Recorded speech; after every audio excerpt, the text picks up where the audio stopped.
Well, we're going to talk about some red flags some more in this topic called More Red Flags Emotionally Unavailable Men Tell Women. So, as I was preparing for this broadcast today, I was watching a video. Actually, it was a gamer's video, a guy named Destiny, kind of an interesting character. My son turned him on to. And he was being interviewed about relationships. And he made the comment, reminded me of the phrase that Chris Rock always talks about. If you're not familiar with Chris Rock, the comedian, he has this phrase that says, in the dating practice, most people show up as their ambassador of their best selves, In other words, most people in the early stage of dating put their best foot forward. And you really don't know a person until, actually, what was interesting about what the gamer says, you really don't know a person until you've actually lived with them. Think about that. You really, and the reason why I say this is until you've actually spent a significant amount of time with someone over a period of time, you really don't know how they operate in their daily life. And what's so fascinating to me today is people will hop into relationships, and it's not even hopping into relationships. They hop into bed with people they barely know. They barely have any sense of who this person is. And when I think of the relationships of my circle of friends that seem to be in healthy, happy relationships, people that met in the last half decade or so, almost all of them, their average time spent together during the process of dating was on average of 3 or 4 times a week. That was their average. And at least if you're not living with someone, if you're averaging 3 or 4 times a week, you can actually get to know someone a lot better. In fact, my rhetoric that I share frequently is it takes about 100 hours of face-to-face time just to get to the first layer of trust. And let's assume trust is like a 10-step ladder. You're just at the first step. And this is why it's I don't want to say it surprises me or shocks me, because nothing surprises me or shocks me anymore, but I'm actually rather flabbergasted how easily people will get into bed with each other with whom they don't know. So I was watching another podcast today, talked about if you hand somebody a loaded gun, you always have to assume let me rewind that. I screwed up. If somebody hands you a gun, that's what I meant to say, hands you a gun, you always have to assume it's loaded. Even if the person who's handing you the gun says, this is unloaded gun, you still check, and then you check again, and you check again. You might check 6 times just to be certain. Because the last thing you want to have is an accidental shooting, which could relate to a tragedy. Well, I'm here to say in the dating process, we have to, if you are meeting a total stranger, then you cannot blindly assume trust. You cannot blindly assume trust. In other words, you cannot blindly assume that there's no bullet in the gun. And yet today, people are cavalierly dating, and ladies in particular date from a place of blind trust. Now, what's interesting, I was watching another podcast that had an FBI profiler on there that profiles serial killers, serial rapists, serial murderers, like I said, killers or whatnot, criminals and such. And what was interesting is that she said something that humans just naturally trust people. We typically blindly trust people. And if you think about that, and by the way, let me be clear about something in the dating process. I'm not suggesting to start the dating process from a place of mistrust, okay? I'm not suggesting that. And at the same time, a lot of clues are given in the early dating process that causes us to maybe go, you know what?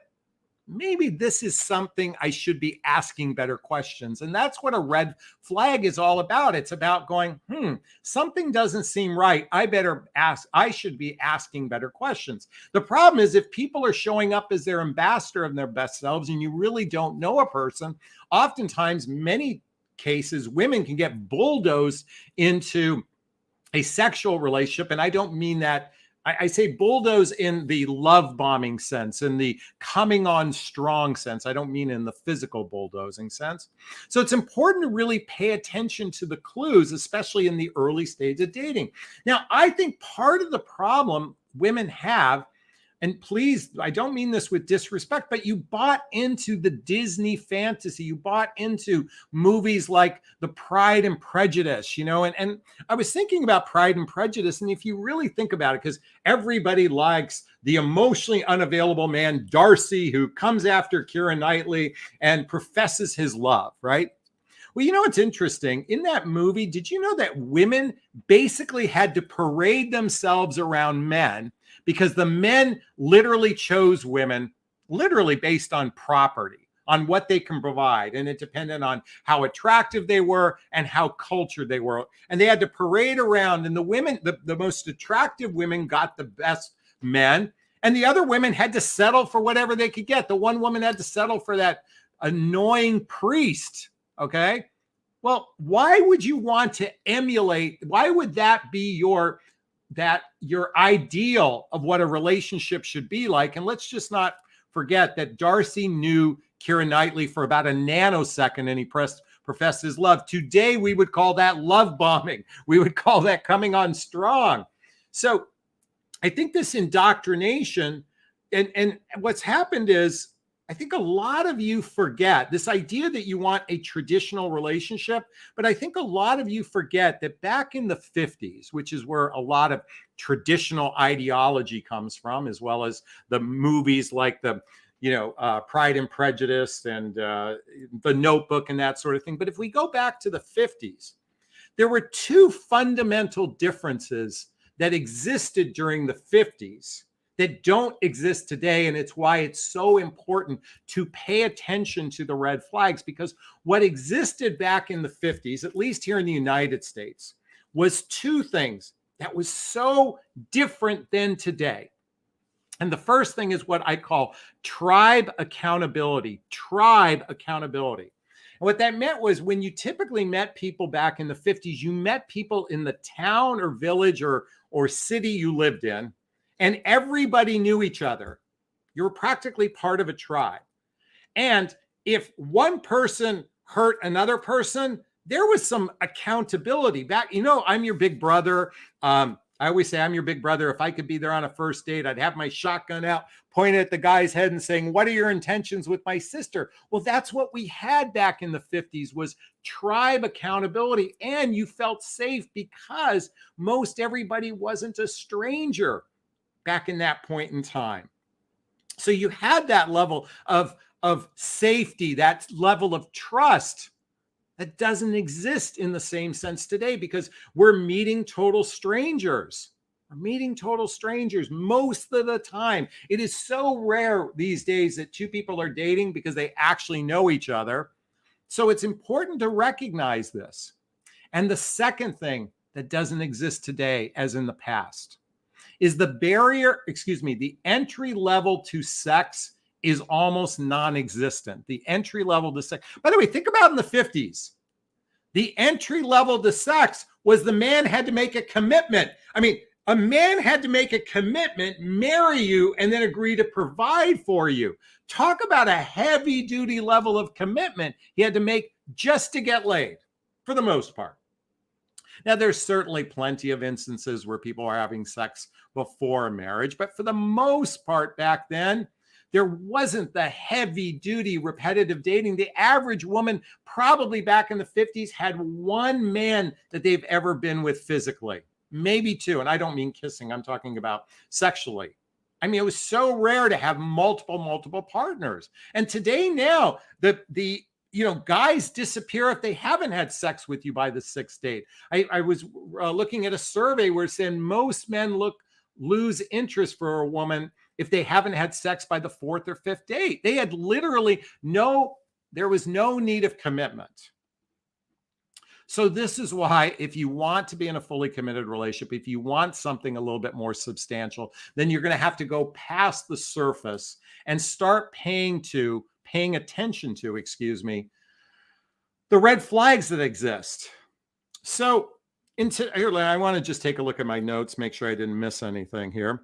And by the way, before I share the red flags really quickly, one of the things I teach in my private coaching, by the way, you can click the link below to schedule a discovery call with me to see if working with a coach is right for you, is I teach you how to vet for emotional maturity. I teach you how to vet men who are genuinely serious based on your personality. So again, if you want some help in this area, check out the link below. So these red flags, what I'm about to share is these are the red flags that happen usually between the first and 10th date arena, although some of them can linger on past that. But if you're hearing any of these are glaring red flags that you should be paying attention to. And I'm going to do more videos on red flags. I've got a series of videos, red flag signs, red flag phrases, that sort of thing. So let's put on my trusty glasses. We're going to pull up my notes. And the one, it's funny. Again, I said if these happen between the first and 10th date period of time, or even a little bit later. So you have to recognize that in the early stage of dating, men oftentimes experience what's known as lust or limerence. And limerence means extreme infatuation. So when you feel a real chemical rush with another human being, that's why it's called chemistry, because dopamine is being released from the brain into the body. It says, I like you, I like you, I like you, I like you, I like you. And it mix that with testosterone and a little oxytocin, a little serotonin. It's a chemical cocktail that makes you want to go after a person. And this is highly attractive to women. You guys love this because all you have to do is sit in your feminine energy because he's coming on strong. Although, how often when a guy comes on strong and he goes, I want a relationship because she's just sitting back in her feminine, I'm going to claim her. So the first phrase that a guy, this isn't in any order, but if you ever hear the words, I love you, right from the get-go, first, second, third, fourth, fifth date, sixth, seventh, eighth, ninth, 10th date, that's a big glaring red flag. Because in my mind, in my world, I love you means the following. I'm here. You matter. We're important. I've got your back. I'm not going anywhere, and I only want you. I'm here means I'm present. You matter means that you matter as much as I matter to myself. We are important means this is a separate entity, this relationship. I'm going to treat it as such. I've got your back. I've got your back. That means, look, I'm your partner. This is a team effort. I got your back. If you need me, I'm going to be there. I'm not going anywhere means I'm fully committed to this relationship. And I only want you means I only want to fuck your brains out on a regular basis. And until you actually can feel that someone treats you in that capacity, the words I love you oftentimes are just coming from lust or limerence. And it's not coming from a rooted place. So that's the first red flag we're going to talk about. The second red flag we're going to talk about, and again, this is in the early stage of dating, when someone says, I've never experienced this before. You're the only one I've experienced this. Folks, I've said this before, literally, hours before I had sex. And I don't know why, but as soon as I ejaculated, all of a sudden, all those feelings were gone because no real trust was built between us. No real connection was built between us not because the sex came easy to me, has nothing to do with it. You can have sex on the first date and still get married. It's just if you don't build a real deep roots of trust through social activities, hobbies, mutual interests, spending time with family and friends, traveling together. Remember I said earlier, if you really want to get to know someone, you have to live with them. Well, that's what it has to feel like before you genuinely get to know someone. So when someone says, I've never experienced this before in the early stages, because they're hyped up on the limerence or lust. Okay. And the third one that has to do with limerence or lust is when a guy says, that's the best sex I ever had. Now, I know I've said this before, so I'm guilty of this, and I've certainly felt like at that time it was the best sex. But here's the thing. That can be a very intoxicating phrase as a woman to hear from a man, that this is the best sex, especially if you felt the same way. And that might might cause you to have a false sense of intimacy with this man, a false sense of intimacy, a false sense of real commitment when someone says that's the best sex. Because why would they ever want to break up with the best sex they've ever had? Because the truth is sex to men doesn't mean as much in the same sense as women. It means to women. Men can disconnect from sex, but women, when they give their body to a man, you oftentimes get very attached. That's because a chemical is being released from your body called oxytocin, and that bonds you to the guy. And you're bonded to a guy, but he's not bonded to you. So be careful of that phrase. The red flag is more not that he said it. It's more you should be hyper aware that that's a very intoxicating phrase for a man to say, especially if you felt like it was the best sex you guys ever had. Okay, here's one for you ladies. I can't believe how many women still entertain men who are married, but this is for those ones. My wife and I haven't had sex in years. My wife and I haven't had sex in years. Actually, a man doesn't have to be married to say this. A divorced man could say that.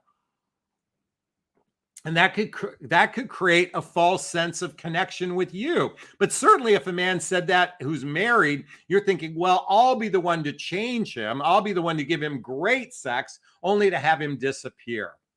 That's certainly a red flag. Now, here's one.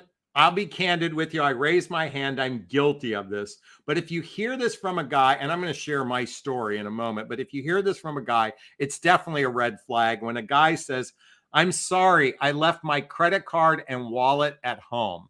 This is for that first, second, third, or fourth date. Now, I actually had this happen to me. I was driving. I went to the gym and I went to the gym, put my wallet in my gym bag, went home, dropped off my gym bag, and then got dressed and went in the car and drove to my date.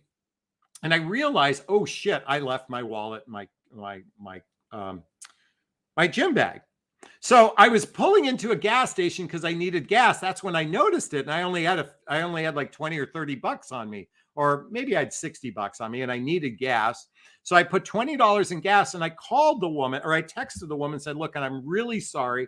I'm about 10 minutes, I was about 10 or 15 minutes away from the date. And I said, look, I got to be upfront with you. I left my wallet at home. Do you want me to, I can go back home, but I'm going to be about a half hour I was going to be about 45 minutes late at that point to be able to go all the way back. And she said, no problem. It's okay. We can meet. But I called ahead of time because I noticed it, when I was at the gas station. And she totally understood. I had $40 cash. I contributed. She contributed. And we ended up having a nice date. Didn't go anywhere. But maybe she just rejected me for that. I don't remember what happened. But my point is, if a guy does that, that's certainly a red flag. Now, again, there's always the exception to the rule, like what I think happened to me. But that's certainly maybe something that a red flag. Remember, a red flag really means ask better questions of yourself. Don't blindly just trust a person.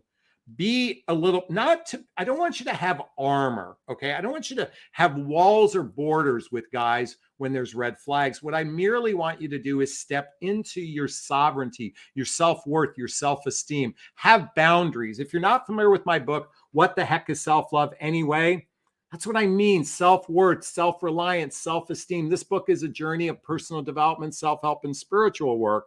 So you can actually come at it from a very confident place. So check out the link below to all the books I recommend. My book, selflovethebook.com.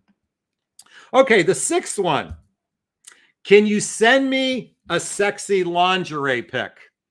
Any guy that does this early on, that's typically a pretty good size red flag. If he says, please send me a sexy lingerie pic, you know what? I'm tired of all these dick pics and lingerie pics and all of this trying to build some level of sexual connection.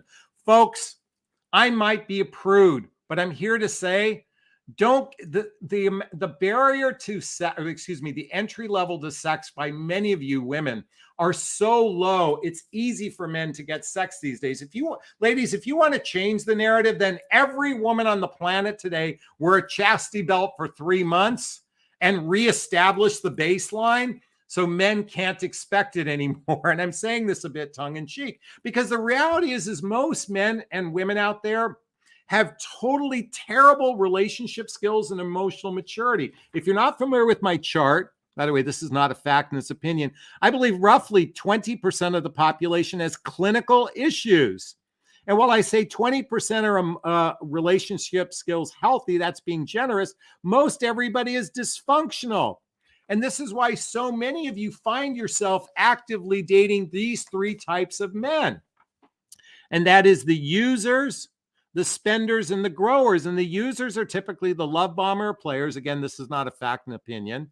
And then the spenders want connection, companionship, and coupling or sex, but they have no direction. They're totally uncertain to what they want. These are those dysfunctional men I'm talking about. And the growers seek fully committed relationships and are able to take care of someone. So you cannot blindly trust. You cannot blindly think the gun is unloaded, as I said before. And the last one we're going to share for tonight is the I've got to work late tonight. Listen, when guys start to say this shit, now there's always the exception, but when you hear that, look at most guys who genuinely want to be in relationships with someone can't wait to spend time with them. Can't wait to spend time with them. So when this is happening, it's usually because they put you into the maybe zone.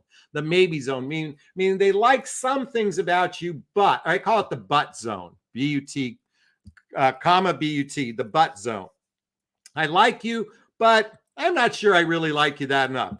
I like you. Maybe I might want to explore a relationship, but I maybe don't, And that's what happens in many of these cases. So, by the way, is my, if this is, okay.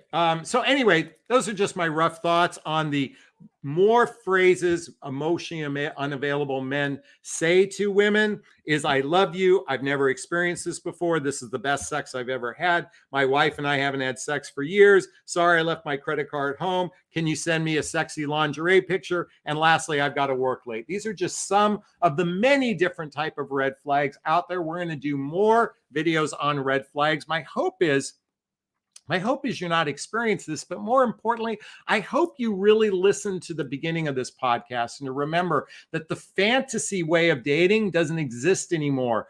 Tribal accountability and waiting for some level of commitment for sex almost seems non-existent. So my invitation for everyone is to learn the skills to determine how to genuinely trust another person instead of blindly trusting a person. And be careful of the words they use, because oftentimes, as I said before, you really don't know a person until you've lived with them.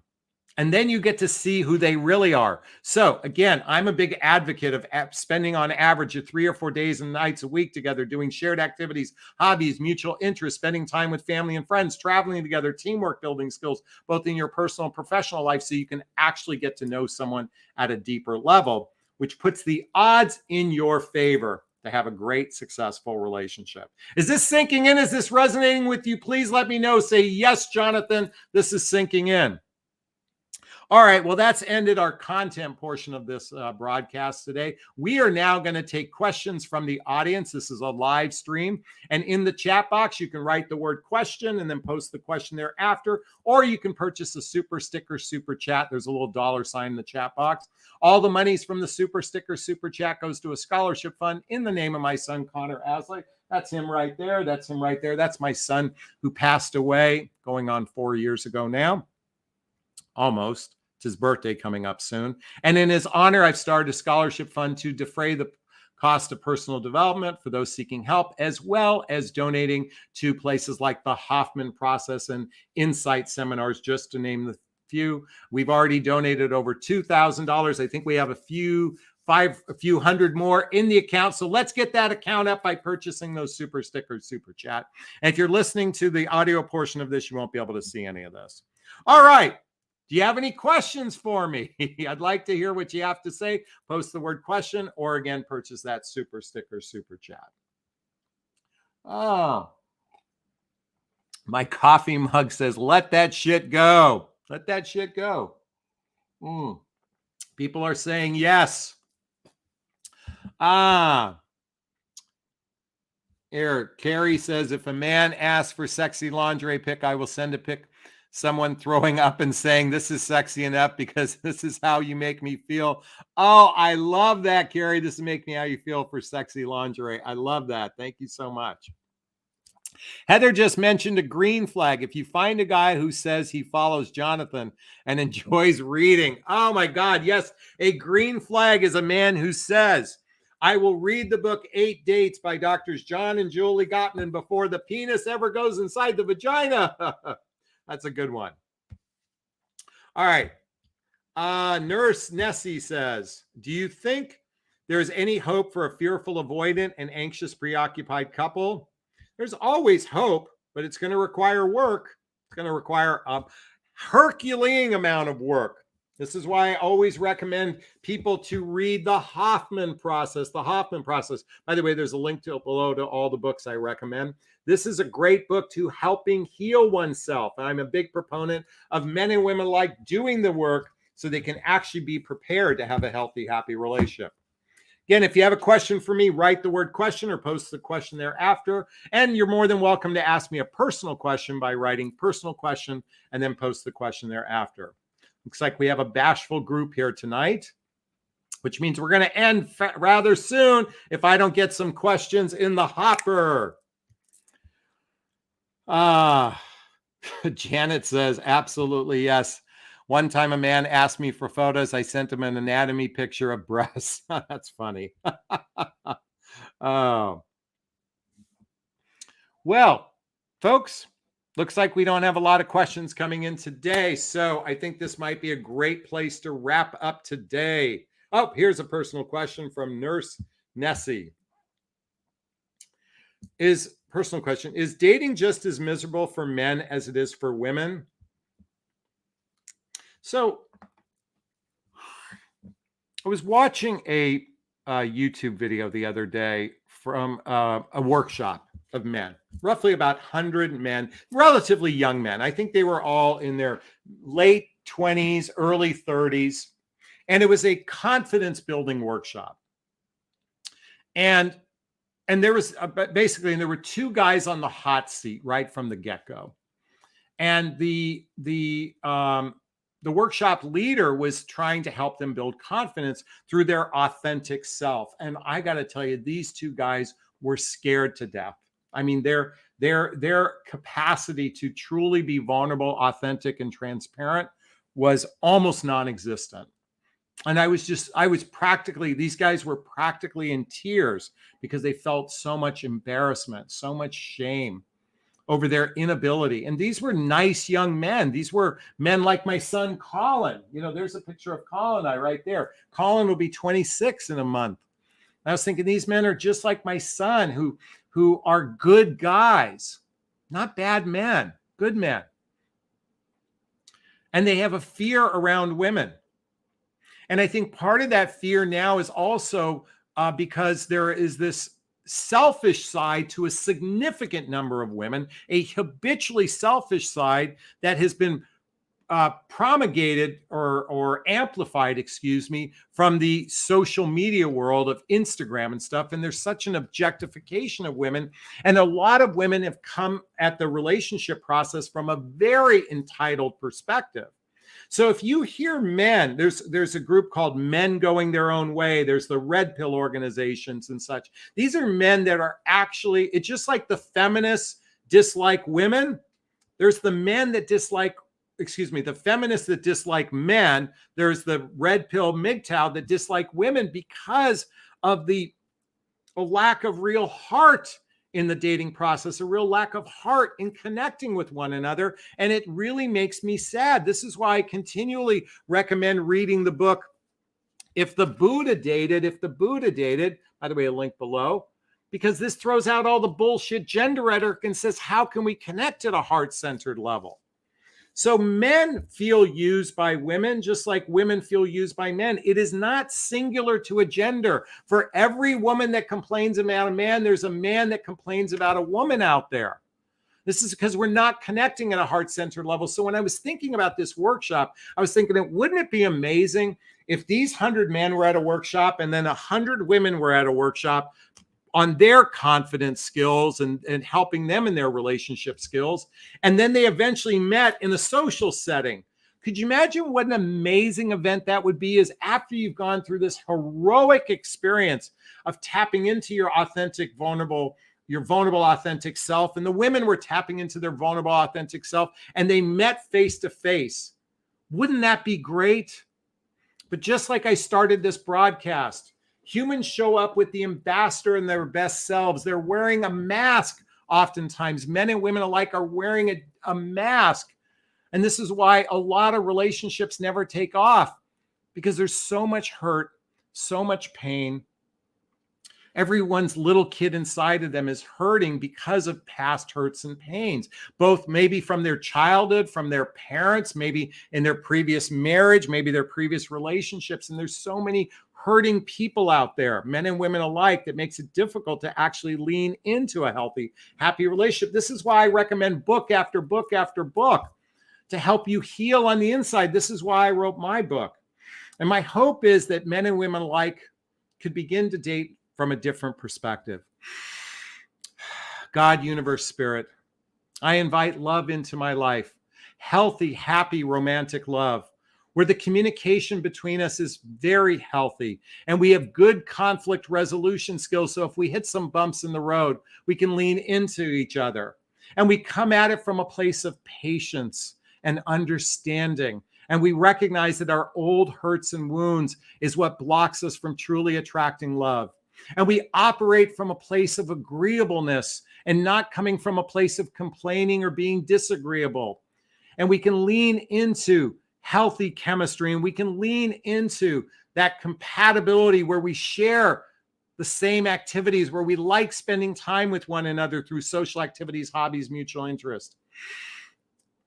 And we have the character and the qualities because we have the emotional maturity to actually forge a deeper relationship. And God, universe, spirit, I invite that into my life. And I invite you all to invite that into your life as well. So I hope that answers your question. I want to thank LD for the $4.99 super sticker. Thank you so much. I really appreciate it. All right. Did you enjoy my prayer? I hope you did. All right, let's see what we have here. Carrie says, or Corny says, when is the appropriate time to get pre-engaged? I'm sorry. I don't know if I like questions like this. First off, pre-engaged. We're going to get engaged to get engaged. I mean, that to me, you either get engaged or you don't get engaged. So I don't believe in pre-engagement. So I don't like that question. Sorry, Corny. But thank you for asking. I genuinely appreciate it. Renee says, men say they are great friends with an ex-girlfriend. It didn't work out, but they meet for drinks occasionally. Is it something off or acceptable? Assume friends with benefits.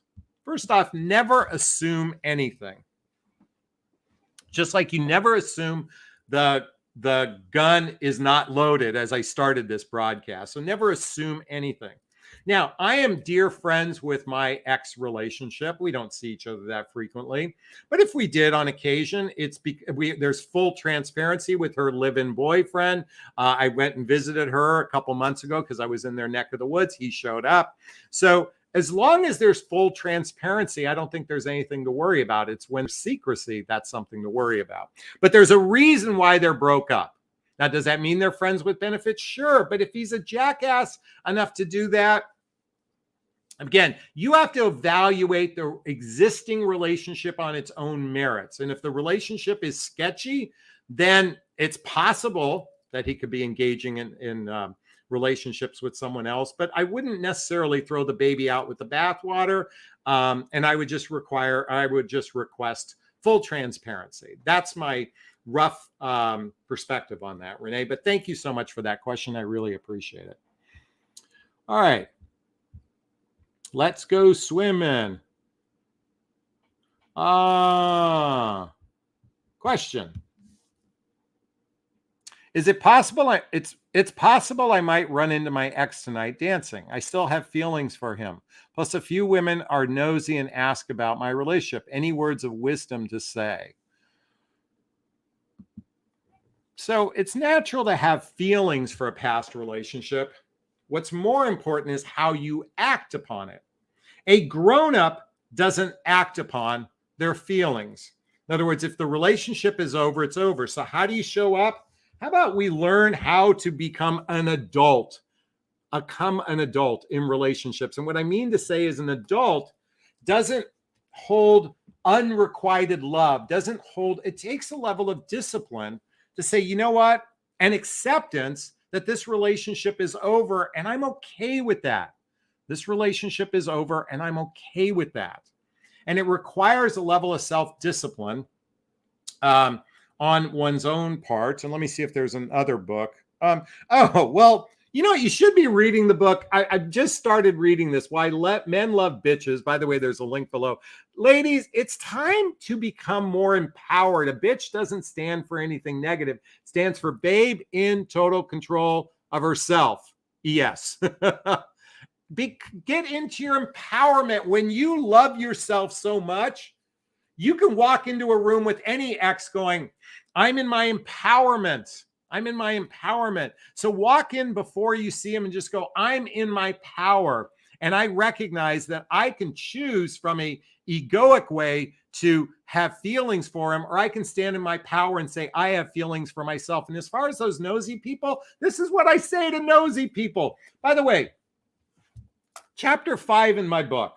By the way, I want to read you something. It's called Don't Let Anyone Fuck With Your Chi. Do you see Connor right there? He had this beautiful ability. This is my book, What the Heck? He had this beautiful ability to not let other people's opinion of them affect how he felt about himself. He literally indoctrinated what's in this book called the 4 Agreements. The 4 Agreements. And the 4 agreements are: be impeccable with your word, always do your best, other people's, don't take anything personally, and other people's opinion of you is just a projection of themselves. So don't let anyone fuck with your chi, and stand into your fucking power. Say, I want you to say to me right now, Carrie, I stand in my power. I am not going to let nosy people affect how I feel about myself. And as far as him, you know what? Be a grown-up and say, you know what? I might have feelings for him. Doesn't mean I have to be thinking about it. All right, that's my 2 cents. Take it or leave it. Thank you, Carrie, for your question. I really appreciate it. All right, Jewel says, question. I've been texting with a guy who told me that I have to chase him. He requested a sexy photo and said I have to seduce him, or there'll be other women that will try to seduce him. So, Joel, I just wanted to show everybody there is no question in there. You did not ask a question. You made a statement, okay? Folks, one of the things that drives men up the wall is, and by the way, Joel, I'm calling you out on this because there's no question. Now, depending on what your question is, I can then, based on this information, answer it. But you didn't give me a question. Or wait, unless I missed something. He requests. So I get, all right. So I'm just going to infer from here. Why the fuck do you want to be with this guy? Can anyone tell me why you'd want to be with this guy? Why do you want to be with him? Answer me that question. I'm forming it in the form of a question. There's a little question mark afterwards. Okay. And I'm sorry I'm being hard on you, but ladies, you know what? This is the kind of shit drives us men up the wall. Because you didn't ask a question. You just said a lot of words. All right. Now, I apologize. I'm going to give you a big, gigantic hug of apology from my part if you'll accept it. Okay. Let's see. Let's go swimming again. Let's see. Jane says, great idea, Jonathan. Men and women need to be at seminars together. Exactly. Both perspectives needed badly. But sadly, I imagine many men wouldn't turn up compared to women. I will tell you that I've been to Abraham Hicks seminars. I went to the Hoffman process. The room was equal men and women. You'd be surprised. That's a limiting belief, believing that. You'd be surprised how many men go to personal development workshops. So start going to them. Don't believe that. Question: is sex about power? Well, sex is about getting off. It can be about power. I think it also can be a way of a man demonstrating his worthiness. If he thinks he's a good lover, he might feel a sense of worthiness from it. So that could be one reason. But yeah, it could be power. It could be sometimes it's just about ejaculating. So, and by the way, sex fucking feels good. That's why I do it. So anyway, thank you for your question. I appreciate it. Janet says, lovely prayer, Jonathon. I'm glad you liked my prayer. I really appreciate it. All right. Lisa writes, question: I look good for my age, but my health issues from RX poisoning. How and when do I bring this up? That's a good question. When do you bring up health concerns? I'm a believer that if two people are exploring a relationship together, then it's important to be transparent. If it's material to the relationship, if your health issues, could have an impact on the relationship, I think before you get physical with one another, it might be a good time to talk about this.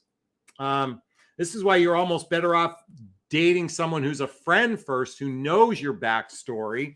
Kind of like what I was talking about before, when we used to live in smaller towns, everybody knew everything about each other. But I will tell you, probably be rejected a lot, depending on the health issue.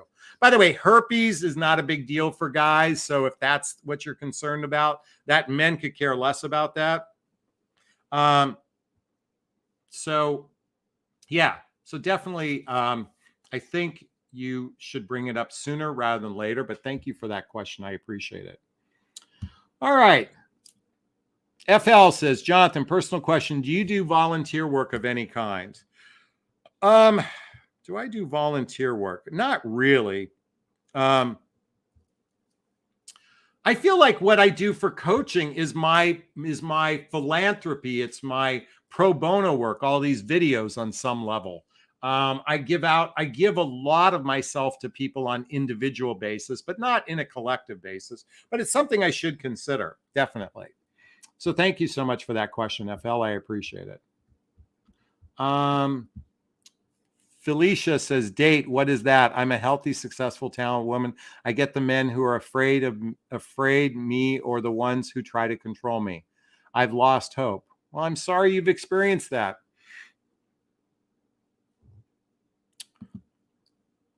There's I think a Chinese proverb or something like that. It's a proverb that says, fall off the horse 7 times, get up 8 times. We can all allow fear and past hurts to dictate our lives. That's one way of living life, because then we can avoid pain. I'm the opposite person. The harder my life has been, and folks, I'm a person who lost a child. I lost my $250,000 a year job. I lost 7-figure net worth. I've lost a lot in my life. And you know what? I still get up every day. I've fallen off the horse. I still get up every day. I always quote the movie. If you can guess the movie, this is the quote: get busy living or get busy dying. I'm a big junkie for love. And one of my friends once said to me, love is a risk, and yet still the greatest game in town, or best game in town. So my invitation for you, Felicia, you can either give up. That's okay. That's a choice. You can avoid pain. Or you know what? You can do all this personal development work and find that you'll attract an amazing man in your life. And that's my invitation for you going forward. Does anyone resonate with that? If you do, I'd like to hear it. Post a comment below. Post a comment in the chat box.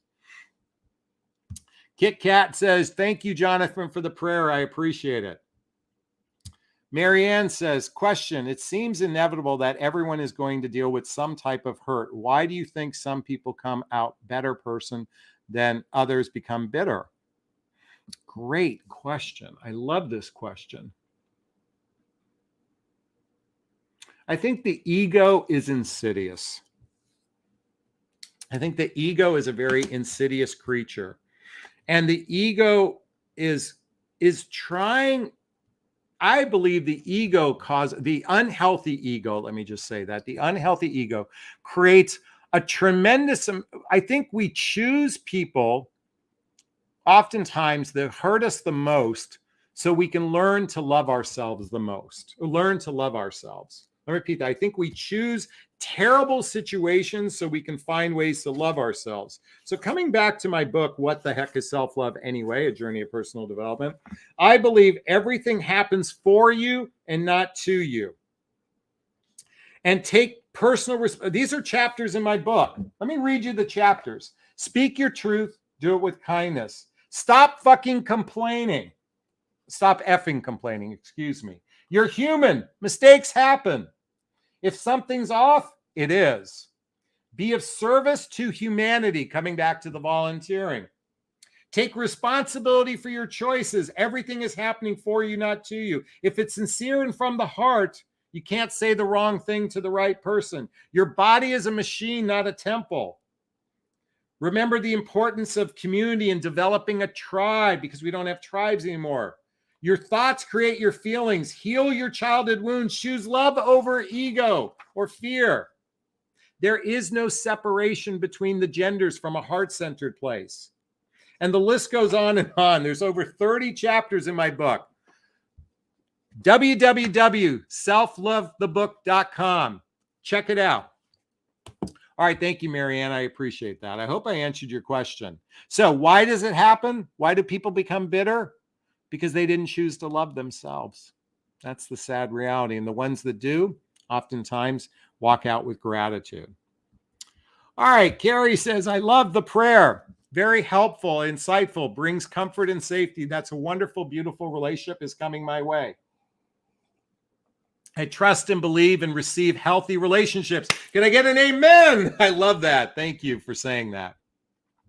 Nurse Nessie just said, I just ordered the Hoffman process. Way to go. Oh, Mary Beth. Hi. All right, let's see what we have.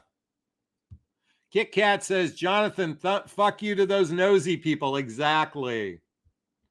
I have the book, The Four Agreements. Way to go. All right, B writes. Question. How do I end a relationship with an emotionally immature man that the guy isn't actually talking to me at the moment because he blank taking a step back? You can call him, you can text him, or you can write him an email ending the relationship. That's all you have to do. It's that simple. You can call him, text him, say, look, hey, I just want you to know I really appreciate the time we have together. I recognize that we are misaligned in who we are and what we want. And I've decided I'm going to take a step back and I'm ending the relationship for myself. And I just wish you all the best on your journey to love. If you operate from the high road, you're going to attract more high road experiences. If you operate from the low road, you're going to get more low road experiences. So that's my invitation for you, B. Take the high road. Okay. Carrie says, I'm standing in my Wonder Woman empowerment. I rock. I'm in control. Exactly. Stand in your power. Jewel says, oh, is he a pickup artist? That's where you're going. It's possible. Coming back to your original question, it's possible. Hard to say, but it's possible. Does it matter? Does it really matter if he's a pickup artist? You don't like what he's saying. So does it really matter the why? Just let it go. Move on. Next. All right. Let's see what we got here. Let's see. Bump. All right. This will be our last one for the evening. Question. We are boyfriend and girlfriend for 2 years. He wants me to travel with him, but to live together. Do you think he's wasteland my time? Wait, he wants me to travel with him, but to live together. Do you think he is waistline my time? I've never heard the term waistline.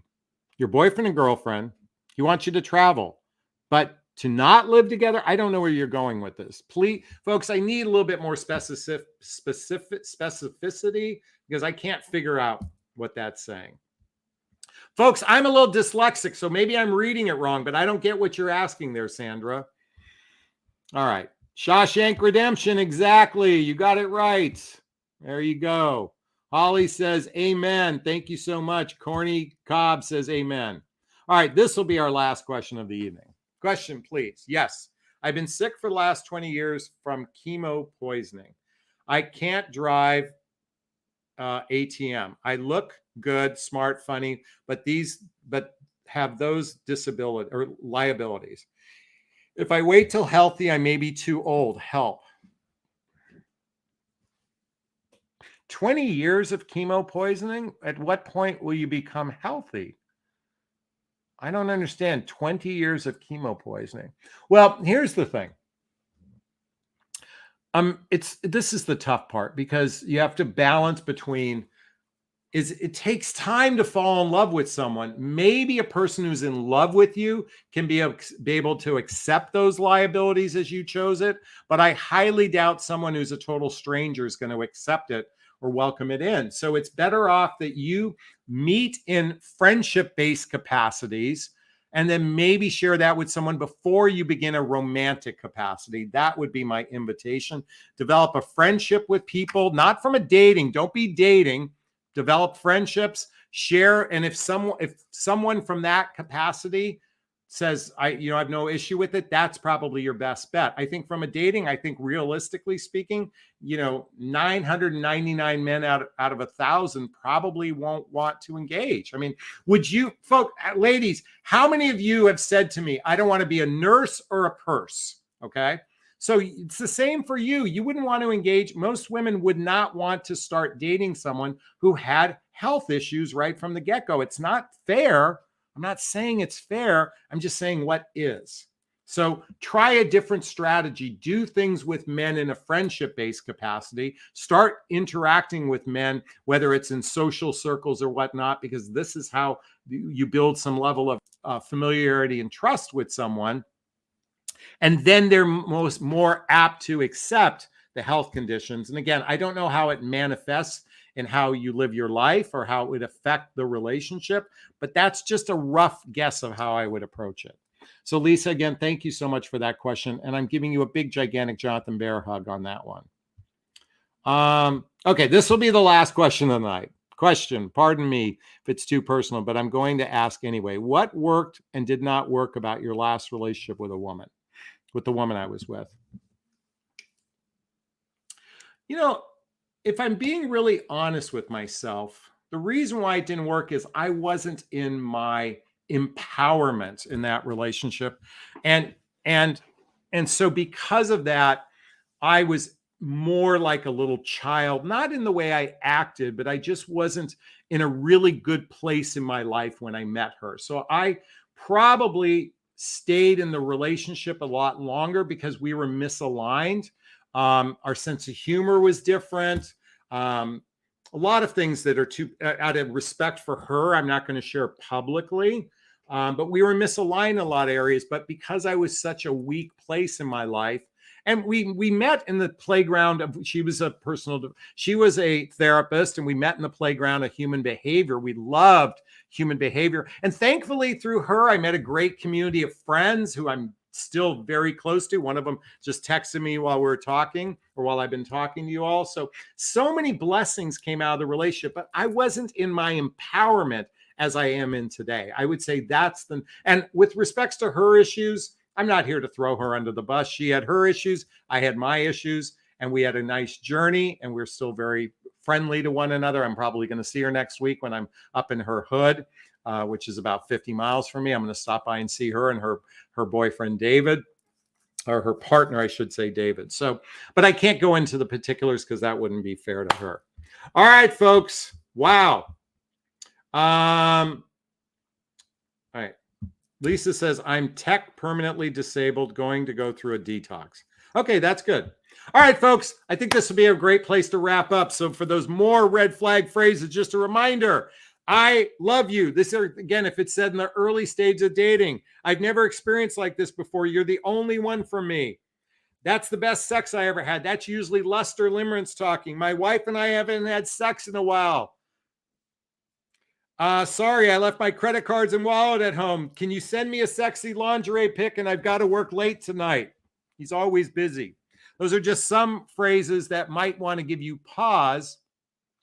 And again, we're going to be doing more of these, more red flag phrases over the next few weeks. I hope you found value in them. Please post a comment below if this resonated with you. Check out the link to a free discovery call with me to see if working with a coach is right for you. Check out my membership group if you can't afford coaching, called Midlife Love Mastery. Follow me on Instagram. And just if you want to connect with me, again, find me on Facebook as well. At least follow my page. All right, I'm going to wrap up this video as I always do. First off, giving myself a big, gigantic Jonathon Bear hug of self-love. I'm going to reach into the camera and give you a hug of love if that's okay. I'm going to ask you to turn to someone, a pet, a teddy bear, a pillow, and give it or them a hug of love, because hugs are a great source of love. And let's face it, we could all use more love in our lives. I want to thank Holly and Corny Cobb and Kit Kat, Kitty Cat, Marianne, Lisa, Crafty Lori, Brenda, Jewel, Yvette, Mel, Sandra, Brenda, Nurse Nessie, Heather. How you doing, sweetheart? Jill, Miller, let's see, Sophia, Gail, Mbe, and Kimberly, and Lisa. I think I said all those. Wishing you a super duper wonderful, fantastic evening. Bye now. Bye-bye. This resonate with you. Did you find value? Please let me know and purchase a super sticker before we wrap up. All right.